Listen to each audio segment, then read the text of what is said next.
My name is Harold Foster. I am 61 years old, and I spent 32 years in construction management. If there is one thing I have always known how to do, it is read a structure. I can tell which walls are load-bearing, which ones are only there for show, and which ones are already starting to come down long before anyone else notices the crack. I never expected to need that skill at my own son's Thanksgiving table. 3 weeks before Thanksgiving, my daughter-in-law sent my wife a list: 14 dishes, 25 guests, a start time of 5 o'clock in the morning. I read it over Karen's shoulder at our kitchen counter, and I want you to understand something. I have stood on job sites where grown men were asked to do less with more warning. Before I go any further, if this is your first time here, take a moment to hit like and subscribe, and drop your city and the time where you are in the comments. I read every single one. Now let me take you back to 3 weeks before Thanksgiving, to the day I realized my daughter-in-law had made a serious miscalculation. Karen and I have been married for 34 years. Before I tell you what happened to her, I need you to understand who she is.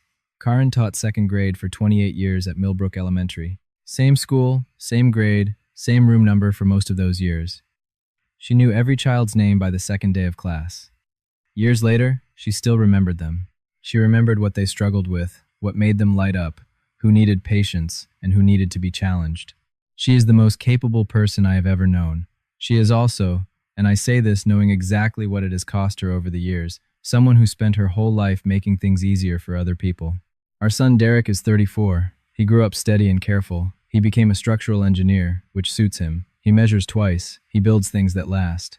I am proud of him, in the way a father is proud when his son turns out to be a genuinely good man. Derek met Melissa 3 years ago and married her a year after that. It was a small wedding in their backyard with white roses and linen tablecloths. Karen stayed up 2 nights the week before the wedding, hemming those tablecloths, because Melissa had ordered them online, and they were not the right length. I offered to help. Karen told me she had it. That was Karen. At first, I liked Melissa well enough. She was sharp. She was organized. She had opinions about everything, and she was not shy about sharing them. Those are not bad qualities by themselves. The issue, and it took me longer than it should have to name it, was that Melissa's opinions about things very often included opinions about what Karen should be doing, and the way she voiced those opinions left no room for the answer to be anything other than yes. I noticed it. I said something to Karen once early on. She told me I was being protective. She was not wrong, but I was not wrong either. The pattern started small. They always do. 14 months into Derek and Melissa's marriage, Melissa had a birthday dinner coming up. On a Wednesday, she texted Karen, "Hey, Mom. Derek and I are thinking of doing a low-key birthday dinner Saturday. His family, maybe 12 people. Your pot roast would be so perfect for it." There was no question in that message. No, would you be willing? No, only if you have time. Just the assumption, already dressed up and waiting at the door. Karen made the pot roast. She also made scalloped potatoes, a green salad, and a chocolate layer cake from scratch, because she had heard Melissa mention once, months earlier, that chocolate cake was her favorite. That is Karen. She listens, she remembers, she acts, and she does not make a production out of it. Nobody said thank you after dinner. Melissa posted photographs of the table on Instagram. The pot roast did not appear in any of them. 4 months after that, Derek and Melissa went to Cancun for 10 days. Derek texted me that Thursday. "Hey Dad, is it okay if Rufus stays with you and Mom while we're gone starting Sunday?" I said, of course. We liked Rufus. But I noticed that it was Thursday, they were leaving Sunday, and this was the first we had heard of it. I brought it up with Karen that night. She shrugged and said it was fine. I said, "It's not about whether it's fine, it's about how she asks." Karen looked at me the way she sometimes did, patient, a little tired. The look that meant, "I know, Harold, but let's not make it a thing." I let it go. I should not have let it go. Looking back, that was the moment to say something. To Derek, to Melissa, to someone. Instead, I folded the same way I was criticizing Karen for folding. That is on me. 3 weeks before Thanksgiving, on a Tuesday evening, I was watching the news in the living room when Karen came in from the kitchen holding her phone. She did not say anything. She just held it out to me. I read it. 2 turkeys, combined weight over 20 pounds. Stuffing from scratch. 8 pounds of mashed potatoes. Green bean casserole. Sweet potatoes with brown sugar pecan topping. Fresh cranberry sauce, not canned. Homemade dinner rolls. Gravy. Corn pudding. Brussels sprouts. Pecan pie. Pumpkin pie. Apple crisp. Cheese board for arrivals. 14 items. Below the list, Melissa had written, 25 guests confirmed. Start time, 5 a.m. Kitchen is yours. I set the phone down on the coffee table. Then I picked it up again and read the last line one more time. Kitchen is yours. Not our kitchen. Not, would you mind? Not, can we talk about the menu? Just, the kitchen is yours. Like a work order. Like someone had put in a request and was confirming the vendor. I looked at Corinne. She was standing in the doorway with her arms crossed. Not angry, not yet, just very still, in the way she got still when she was deciding whether something was as bad as it looked. It was as bad as it looked. I'll call Derek, I said. No, she said it quietly, but clearly. Let me handle it first. She picked up her phone and typed back. That's a lot for one person. Maybe we can split some dishes? Melissa's reply came in less than 2 minutes later. Oh, Mom, you've done it before. You're so much better at this than any of us. We'll be running around getting everything else set up. Karen read it, then set the phone face down. I sat there in the living room and made myself stay quiet, but I was already thinking. 2 Sundays before Thanksgiving, Derek and Melissa had the family over for a casual dinner. Pizza, a bagged salad, nothing Melissa had cooked. I will give Melissa this. She never pretended to be something she was not in the kitchen. The pretending was reserved for other areas. After dinner, while Jenna, Melissa's younger sister, was telling a story, Karen found a pause and turned to Melissa. I've been thinking about Thanksgiving, Karen said. Maybe Jenna could handle a couple of the sides, or we could order the pies from Baker's Mill. They do a wonderful pecan. Melissa laughed.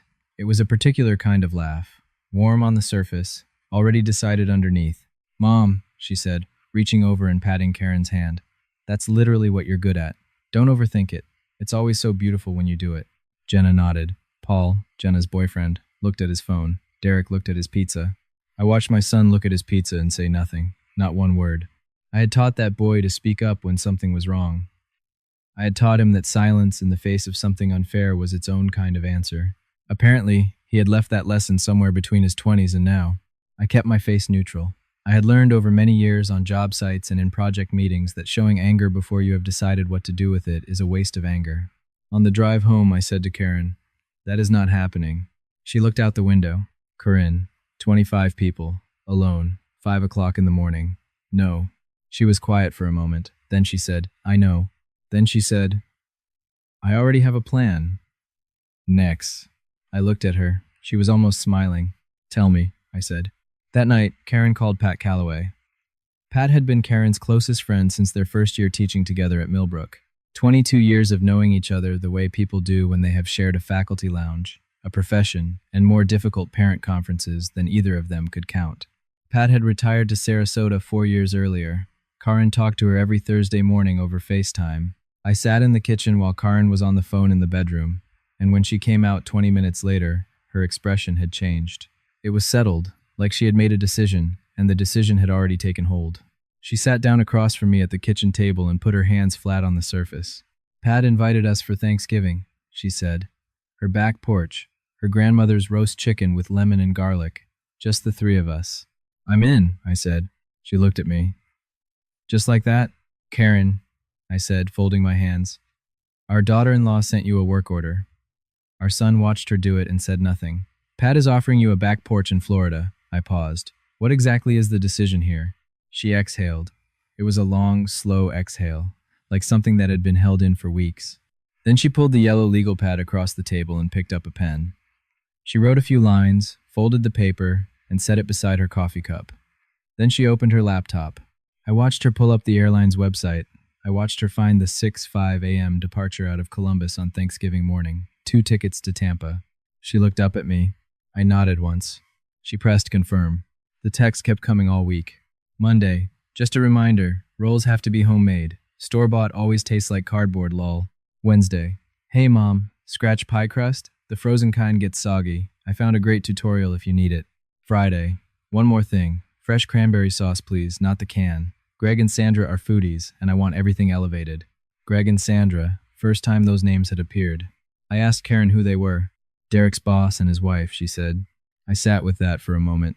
This Thanksgiving, the one with a 14-item list and a 5 o'clock start time, was not a family dinner. It was a professional showcase. Melissa wanted to impress Derek's employer, and she had decided that Corinne's hands would be the instrument she used to do it. Each text arrived with no pleas and total certainty. Karen replied to each one with a single word. Okay. I asked her once if that was wise. She said, I'm not stringing her along.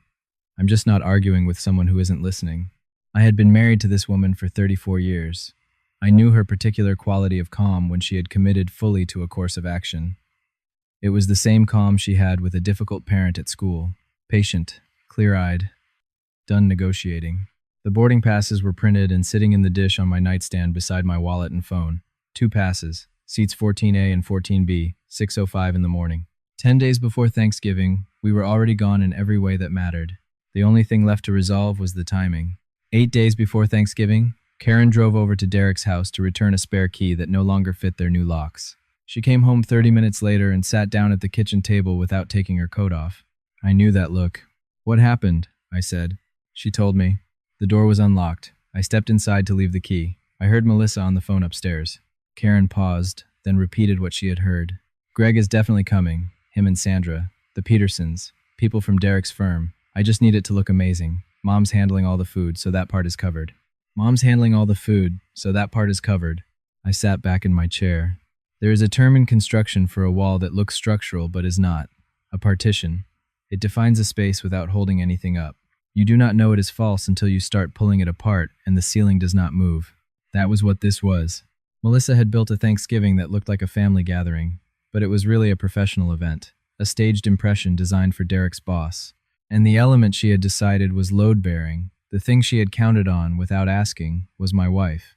Corinne finally took off her coat, hung it on the back of the chair, and looked at me. She doesn't think we'll actually do it, she said. She thinks I'll show up at 5 in the morning because I always have. Then Thanksgiving is going to be very educational for her, I said. Karen almost smiled. I got up and put the kettle on. 6 days before Thanksgiving, I called Derek myself. Karen had asked me not to. She had already spoken to him directly, and it had not moved anything. But I am his father, and there are things a man needs to hear from his father even when he does not want to hear them, especially then. Derek picked up on the second ring. I kept it short. Derek, your mother has been handed a 14-dish list for 25 people with no help and a 5 o'clock start time. She told you it was too much. You told her to do it anyway. I need you to fix that. There was a pause. Dad, I know, but Mel's already got everything. Derek, another pause. It's just this one time, he said. I had been on enough job sites to know when a man was repeating words that were not his own. Those were Melissa's words, preloaded and waiting. I said, I am telling you clearly. Your mother is not going to be the catering for your wife's networking dinner. Figure it out. He said, Dad, I really think you're... I love you, I said. Good night. Then I hung up. Karen was at the kitchen table when I came back in. She looked up and read my face. Well, she said, he's not ready to hear it yet. He will be, I said. She nodded slowly. Then she stood, went to the hall closet, reached up to the top shelf, and came back carrying her suitcase. She set it on the bed and looked at it. Then she started to pack. Before I tell you what we packed, I want to ask you something.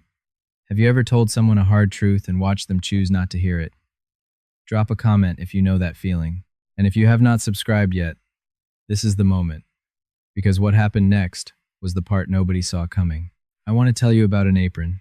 It was a navy canvas apron, heavy duty, from a kitchen supply store in Columbus that Karen and I had visited on a day trip years ago. I bought it because I liked the weight of it and the deep pockets. I wore it every Saturday morning when I made my Dutch apple pancakes. Derek still talked about those pancakes, and I took a certain satisfaction in that. The apron hung inside the pantry door. There was a smear of dried flour near the pocket that I had never gotten around to washing off. The night before Thanksgiving, while Corinne was packing, I went into the kitchen. I'm not sure what I was looking for. Maybe just something to do with my hands. I took the apron down and held it for a moment. I thought about all the Thanksgivings I had stood at that stove with Karen. More than 30 of them. She ran the operation. I was support staff, and I accepted that division cheerfully because I knew my limits. I could not chop an onion to any standard she would recognize, but I could stand beside her for 6 hours, hand her what she needed, make her laugh, and make sure she was not alone. That was the thing Melissa had missed entirely, not just the labor, the company. I folded the apron along its old creases and put it back on the hook. It did not need to come to Florida. It belonged here. But it would not be used this Thanksgiving. I turned off the kitchen light and went back to the bedroom. Karen had set my suitcase on the bed, open, already half filled with my things. She knew me well enough to start without me. After I finished packing, I came back to the kitchen and found Karen sitting at the table. The yellow legal pad was in front of her. She had written on it days ago. 4 sentences, folded once, left on the table like something that had already made up its mind. She unfolded it now and smoothed it flat with her palm. I read it over her shoulder. Derek, I love you. That hasn't changed, and it won't. But I am not able to cook Thanksgiving dinner for 25 people alone. I said so, and no one heard me. We're going to see Pat. We'll be back Sunday. The kitchen is yours. Mom and Dad. She had already added "and Dad" at the bottom in different ink. I had not asked her to. She set the note in the center of the table. Then she reached up to the cabinet above the sink, took down the small glass she used every morning for orange juice, plain and nothing special, and placed it over the note as a weight. We stood there in the kitchen together for a moment. The light was on. The house was quiet. We're going to hear about this, I said. Yes, she said. Derek is going to be upset. Yes. I looked at her. 34 years of marriage, and she still had a way of looking back at me that said more than most people could fit into a paragraph. You ready? I asked. I've been ready for about 2 weeks, she said. I turned off the kitchen light. She carried her suitcase to the door. I carried mine. We called the Uber together, standing side by side in the hallway, and waited. The Uber driver did not ask where we were going at 4 in the morning, which suited us fine. He had a low radio station playing, and the heat turned up. Karen sat next to me in the back seat, with her hands in her lap, in the stillness of a person who has made her decision and is now simply letting it happen. The Columbus airport at 4:30 inches the morning has a specific quality. It is not empty, exactly. It is suspended, like it is holding its breath between one day and the next. I bought us both coffees from a vending machine, and they were aggressively bad. We drank them anyway. Karen's phone had 3 unread messages from Melissa, sent the night before. Reminders, roll instructions, emoji.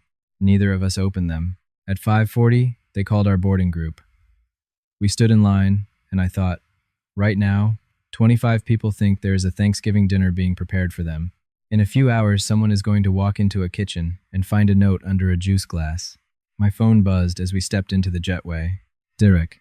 Hey, Dad. Swinging by to get you and Mom around 7. Mel wants her there by 8 to start. See you soon. He did not know yet. I put the phone in my jacket pocket. We found our seats, 14A and 14B. Karen took the window. The plane pushed back at 6:09, 2 minutes late, which felt entirely appropriate. When the wheels left the ground, Karen reached over and put her hand on mine. We did not say anything. We did not need to. Pat Calloway was waiting at Tampa arrivals with 2 paper cups of real coffee and no dramatic reaction whatsoever, which is exactly what you want from a friend of 22 years. She hugged Karen first, then she looked at me. Harold, you came. Did you think I wouldn't? I thought Karen might talk you out of it on the way. She tried, I said. Karen looked at me. Once, I added. We drove to Sarasota with the windows cracked. The air was warm in a way that November in Ohio makes you forget is possible. Salt, green, something flowering that I could not name. After more than 30 years in the Midwest, it felt like a different planet with better weather. Pat's house was small and white, with bougainvillea climbing the mailbox post, deep pink and almost aggressive about it.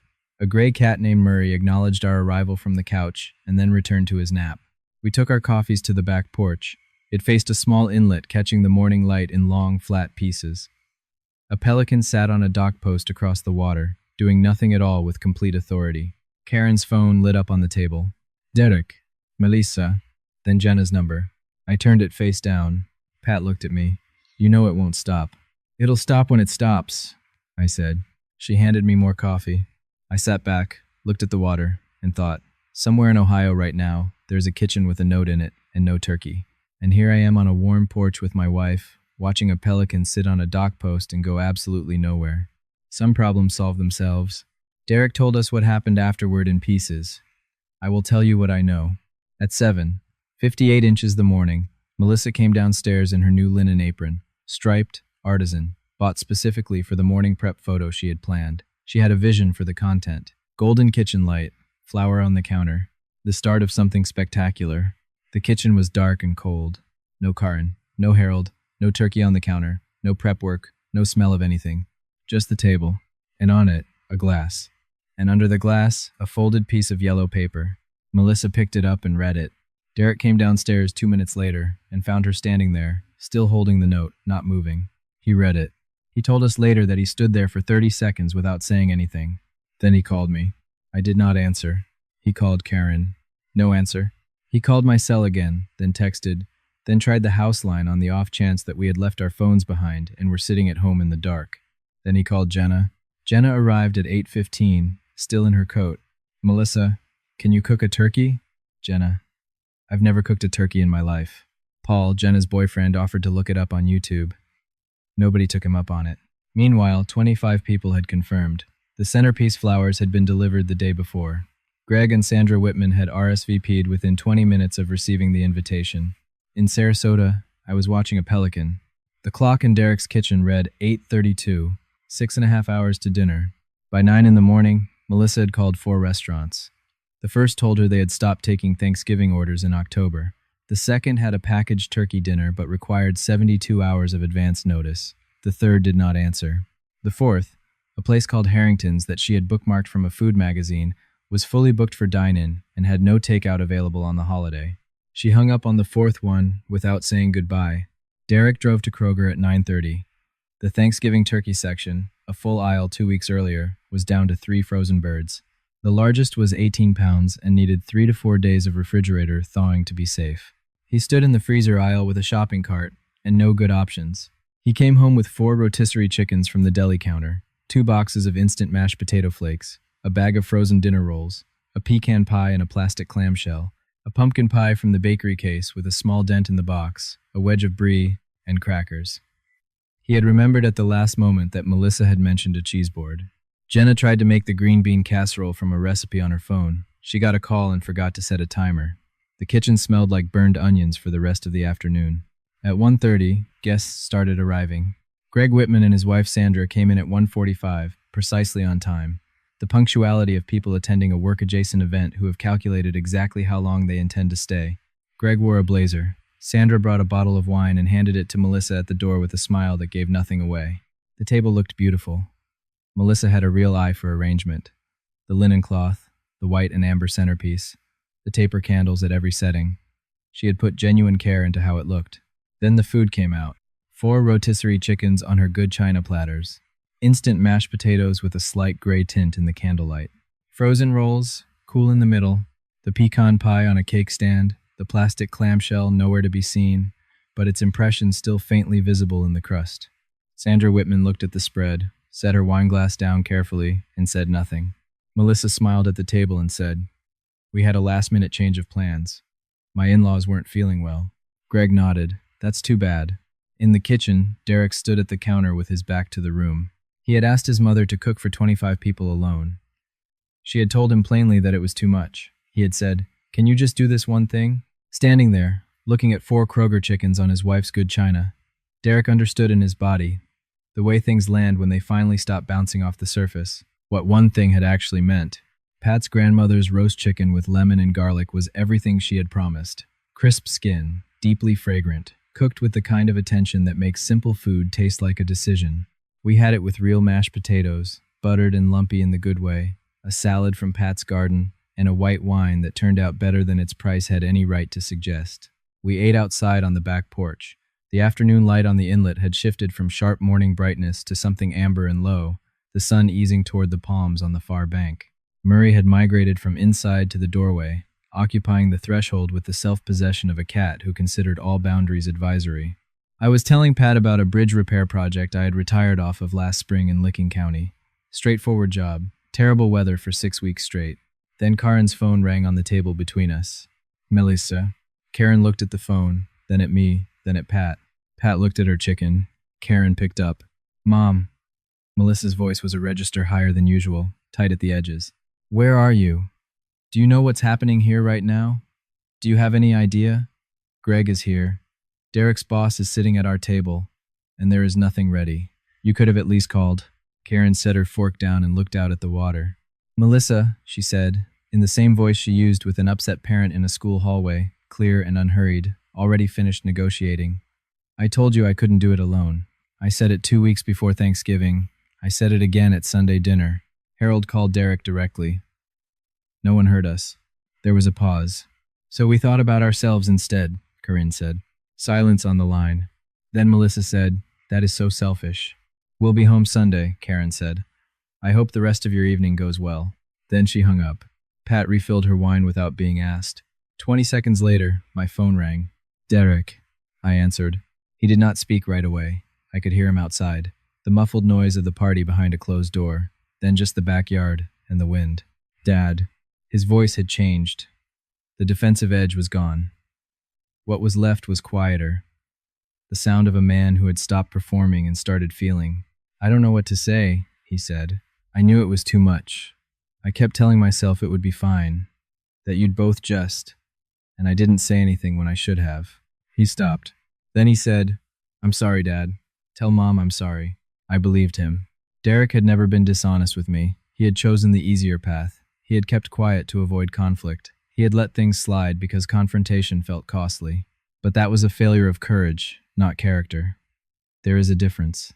And I had made the same failure myself earlier in this story. He came by it honestly. I know, I said. We'll talk when we're home. Sunday. Go take care of your guests. He was quiet for a moment. Is the food good? He asked. I looked at the plate in front of me. Crisp chicken, buttered potatoes, a warm porch. My wife across the table from me, finally relaxed for the first time in 3 weeks, with the amber Florida light behind her. It's wonderful, I said. Pat made her grandmother's chicken. A pose. Good, he said. I could hear him almost steady himself. Good, Dad. Go, I said. Sunday. After I set the phone down, Karen looked at me across the table. I picked up my fork. Roast chicken? She said. Yes, I said, please. Derek told us the rest of it in pieces over the next few days. Greg Whitman stayed for 2 hours. He was the kind of man who was always polite in proportion to how well a situation was going. Not cold when things went wrong, just measured, giving somewhat less of himself. He ate one of the rotisserie chickens without complaint. He complimented the centerpiece, which genuinely deserved it. At some point, Sandra said quietly to Derek, Your parents usually cook, don't they? Are they all right? Derek said we had a prior commitment we could not move, which was true. Melissa, from across the table, said there had been a last-minute change of plans, which was also true, depending on your definition of last minute. The two explanations did not line up by about 45 degrees, the way improvised stories do not when two people are solving the same problem from different angles and have not compared notes. Jenna had given up on the green bean casserole and was sitting at the end of the table next to Paul. At one point, she looked down the table at Melissa and said quietly but clearly, Mel, you should have asked them properly. Melissa, she said when Melissa looked ready to snap. Don't start. Jenna did not start, but she held the look for a moment. Steady, level, the expression of a younger sister who had finally run out of the benefit of the doubt. Then she went back to her dinner. Guests left by 5 o'clock, earlier than a holiday dinner usually ends. Earlier than it would have ended with a real turkey in the oven, a kitchen that had been running since early morning, and the warmth that builds inside a house when someone has been cooking in it all day. After everyone left, Derek did the dishes. He told me that was the first time he had washed up after a large family meal. That surprised me until I thought about it, and then it did not surprise me at all. Karen had always done it. I had helped sometimes, but Karen had always done it. Standing at the sink, Melissa came in and told him he should have called us more. He turned off the water and said, I did call them. They told me it was too much. A pause. You knew? She said. Yeah, Derek said. I knew. Then he turned the water back on. Melissa left the kitchen. She did not post any photos to Instagram that evening. Not the centerpiece, not the table before the food came out. She had taken several earlier in the day, but they stayed in her camera roll. Greg Whitman's next email to Derek was a routine Monday note about a project timeline. He did not mention Thanksgiving. That was all. We flew home Sunday afternoon. Columbus was gray and drizzling, the particular November gray Ohio specializes in. Not dramatic enough to be interesting, just a low ceiling of cloud that makes you appreciate having been somewhere with bougainvillea and pelicans for 4 days. The rideshare pulled into our driveway, and Derek was sitting on the front steps. Not his house. Ours. He had driven 40 minutes to sit on our steps without calling ahead. That told me he had thought about it long enough to know a phone call would not be sufficient.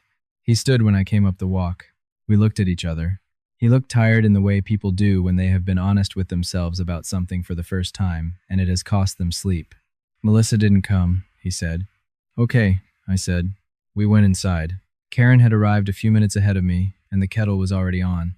The three of us sat at the kitchen table, the same table where the note had been 4 days earlier, the same seats we had used for 30 years. Derek said, I knew it was too much. and I said nothing. I kept telling myself it wasn't worth a fight. I let Mel treat you both like you'd just be there, and I convinced myself that was okay. He stopped. It wasn't. No, I said. It wasn't. He looked at me. I think he expected more scaffolding around the truth. I did not have any to offer him. Karen put her hand over his on the table. We love you, she said. That is not in question, but we will not be made invisible for someone else's convenience, not even for yours. I hear you, Derek said. Good, Karen said. Then she poured the tea. We sat there for a while without filling the silence. It was the kind of quiet that only comes after something true has been said and actually received. The quiet on the other side of a real conversation, when everyone in the room has stopped performing. It was the best 30 minutes we had had together in 2 years. Derek, sitting on our front steps without calling ahead, stayed with me. That was the moment when someone stopped explaining and simply showed up. I want to ask you something. Have you ever had a moment when someone finally heard you after a long time of not being heard? Tell me in the comments. And if this story meant something to you today, pass it to someone who needs it. Melissa called on Monday. I answered. I want you to know, she said, that what you did was really hurtful.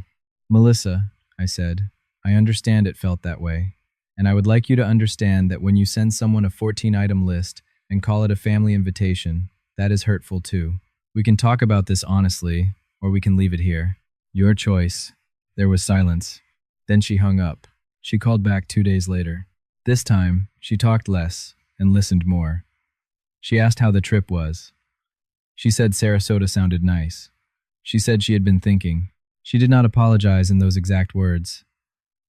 But she asked questions for the first time in 2 years instead of only issuing instructions. And I recognized that as the closest thing to an opening we were going to get. Karen took the second call. They talked for 11 minutes, longer than they had ever talked, Karen told me afterward, without Melissa giving her a task. There was no grand resolution, no moment where everyone wept and understood each other perfectly and promised to become different people. That is not how it works. What changed was more functional than that. An assumption had been removed. The assumption that our time, our labor, and our willingness were simply available indefinitely, on demand. That was gone. And without it, things had to be negotiated, which meant they had to be talked about, which meant everyone had to act like people with actual choices. That was enough. Derek started calling more. He started asking questions instead of updating us on decisions that had already been made. Small things, but they added up. Karen signed up for a container gardening class at the community center, Tuesdays from 10 to noon. She had wanted to do it for a year and had kept putting it off because there was always something someone else needed first. We booked Sarasota again for March. Pat was already planning which botanical garden we would visit. One Saturday morning, I put on my navy apron and made Dutch apple pancakes from scratch, just for the two of us. Karen poured coffee and sat at the counter. We did not talk about Melissa, or Derek, or Thanksgiving, or any of it. We just had breakfast.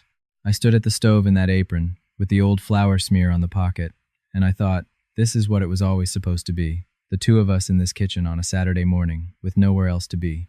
This, right here. About a week after we got back from Florida, Karen was reorganizing the hall closet and pulled down a shoebox from the top shelf. My handwriting was on the lid. Photos miscellaneous. We brought it to the kitchen table and opened it together. Derek, at age 9, holding up a fish with the pride of a man who had achieved something permanent. A church picnic neither of us could date. Near the bottom, Karen held up a photograph. It was Thanksgiving 8 or 9 years earlier, based on how the kitchen looked before we repainted. Karen was at the stove. I was standing behind her, my arms loose around her shoulders, my cheek tilted toward her hair. We were both laughing. I do not know what we were laughing at. The timer was probably going. The turkey was probably in the oven. One of us had said something that landed exactly right. I did not remember being photographed, but I remembered the feeling. Being there, not watching from a comfortable distance, not stepping in only for the moments that required me and retreating for the rest. Just in it, for all of it, because that was where I wanted to be. Because she should not have been alone in that kitchen. Because she had never asked me to be there, which made it more important, not less. That was the thing Melissa had never understood. And it was the thing Derek had forgotten somewhere along the way and had to relearn the hard way. You do not send someone you love a work order. You show up. Karen put the photograph in a small frame and set it on the kitchen shelf next to the juice glass. We stood looking at it for a moment. We should have gone to Florida years ago, she said. We were exactly where we should have been, I said, until we weren't. She looked at me. That is very philosophical for a Tuesday. I'm a deep man, Karin. She laughed, and I thought that was what the 34 years were for. Not to produce Thanksgiving dinners for networking events, to produce this. The two of us in our kitchen on a Tuesday afternoon, laughing at something small, with nowhere we had to be. If you have ever been handed a list instead of an invitation, this story is for you.